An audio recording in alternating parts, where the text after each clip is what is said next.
Hi everybody. I really appreciate it if you could just lean in a little bit, let my instructor know that I've got 4 people here. Thanks a lot. You guys are great. Thanks a lot. So, my name is Matt Lutz. I think most of you know me. I'm the new energy manager here in Auburn for Region 10.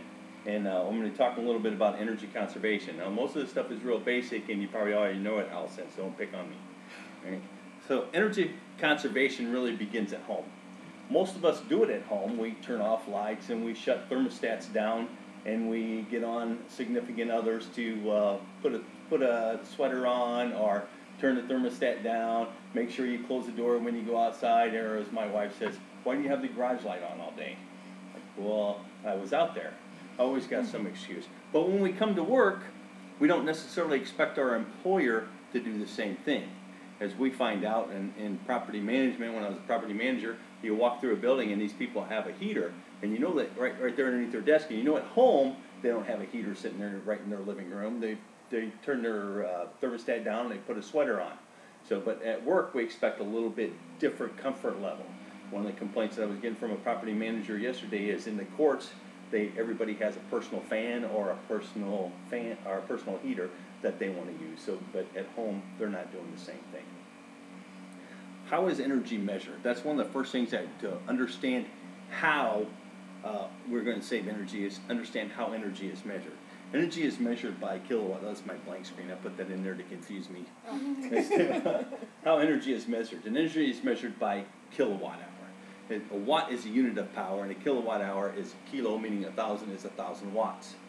Okay, so with that 1,000 watts, your energy company will bill you per 1,000 watts. This table shows basically what different types of electrical appliances use and what their ratings are. For instance, a medium-sized window air conditioner uses about 1,000 watts, and if it runs for an hour, that's 1 kilowatt hour. Now, more interesting than that is when you get down to the light bulbs.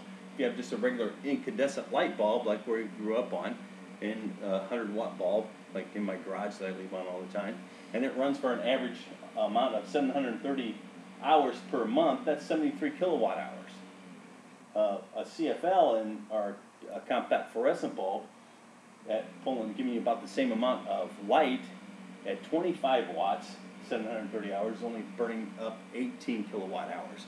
So there's a lot of energy to be saved just with the simple compact fluorescent bulbs.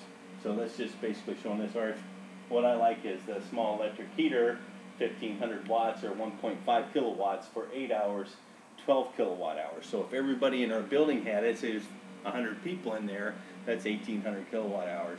So that's a lot of, 120 kilowatt hours. That's a lot of kilowatt hours per month that one group of people is using. So energy costs per home. In your home, in your residential home, energy costs you about average for Washington is 10 cents.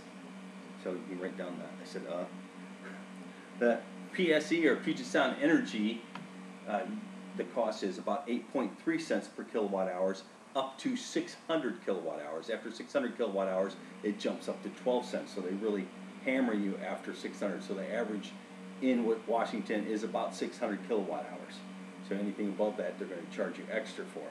So also energy has increased approximately 2.5 cents from 1996. Now that doesn't seem like a lot until you start to adding that in. You know, if you use 100 kilowatts and it's cost you 20 cents, by the time you use 1,000 kilowatts, you know, you bought yourself a hamburger from McDonald's. You know, so if you save that much money, every kilowatt hour you save is money that you're putting in your pocket. Now, when we get to businesses, kilowatt hour cost is a little bit more expensive for a retail business. It can cost them up to 10 cents per kilowatt hour for them to use that they get charged, and they don't get a break when for more. So I mean, when they get up, it jumps up again to 12 to 15 cents after 600 to 1,000 kilowatts. They're on a different sliding scale. Now, industrial usage like Boeing, they probably get a really big deal, a good deal. It's an average of 6.7 or 6.7 cents per kilowatt hour. So they get a little bit less charge because they're such big users of electricity. So they say an average business costs them $500 per month of kilowatt hours, you know, if they saved that much money every month, they could actually reemploy somebody. Maybe that could be one person's salary for a month on a part-time basis. It doesn't seem like a lot, but it could make a big difference. Or they could reinvest that into their business in some way. Maybe have a Christmas party. So, now, energy management, first conservation. What do we do for energy management or energy conservation? Energy conservation simply is we start turning the lights off without any reaction or any considerations of what I'm looking for, consideration of what we're doing for the occupants. In the 1970s and 1980s, people just went around and they took out light fixtures or took out bulbs out of fixtures, or in one of the buildings I was in, they removed a bunch of heating units in different places along the walls. So what happened to the tenants that were sitting next to those heating units? They got cold. So they saved energy, they thought, but they had to heat up the area more to take care of the comfort level for the tenants that were next to those units that were removed. So they ended up putting those back in later. So in energy management, we balance or try to integrate the needs of the tenant with the needs of energy conservation goals. So we may come through and we ask people, do you really need this light on? Would a task light be better for you? So, or you might find somebody whose desk is way over here, like Allison, your desk is way out of the way of the lighting system, so it really doesn't do yours is too, isn't it? It's not really in the way of the lighting system. I don't think Peter's is either. So these people have task lighting. It's more efficient or effective for them. Those lights that are above them could actually be turned off. I know a lot of times in our area, all the lights are off except for a few of the emergency lights because we have such big windows. So we try to take that integrated approach in energy management, balance the needs of our occupants with the needs of our energy conservation goals, which seems to work more effective. Now, what can you do? And that gets to our next slide here that I already have up. This shows a few things like a power strip. This power strip actually shows you how many kilowatts you're using. So it kind of puts a guilt trip back on you. Say, oh my God, look how many kilowatts I'm using.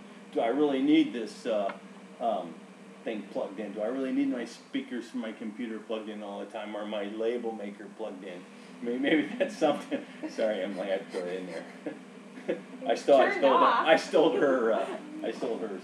You can shut down our monitors when we're not by our monitor. So if we get up, we know we're going to a meeting, reach up and turn that monitor off. If you noticed all the phones now, after a while, the monitor on the phones goes black. Well, they figured out that saves about 80 cents per year per phone. In a big building, that's quite a bit of money. So in a smaller building like this, it's still a considerable amount of money that is reclaimed from that. Don't bump that now. So we can also turn off the lights that were not in use. So if we're the last one out, make sure that we're the one shutting off the lights, especially in our area, because we actually have a light switch rather than an occupancy sensor. And we can also think globally. Look around your workspace. What can I turn off when I'm not there? When I'm going over to one of the other buildings that I may manage or that I'm doing something in, talk to them about energy conservation, energy management measures. Task lighting, turn your task lighting off. Some people come in the morning, they turn their task lighting on, and then they go over to the cafeteria. They want people to know that they're here. They're not necessarily, they don't need the light for anything, but then when somebody comes in, they know that I'm here. So remember, every kilowatt that we save is about 10 to 12 cents saved off your bill. So if I save enough kilowatts, you know, I just bought myself a pizza. And I'm all about getting a pizza. So, anybody have any questions? All right. Turn that off before I say something I don't want to.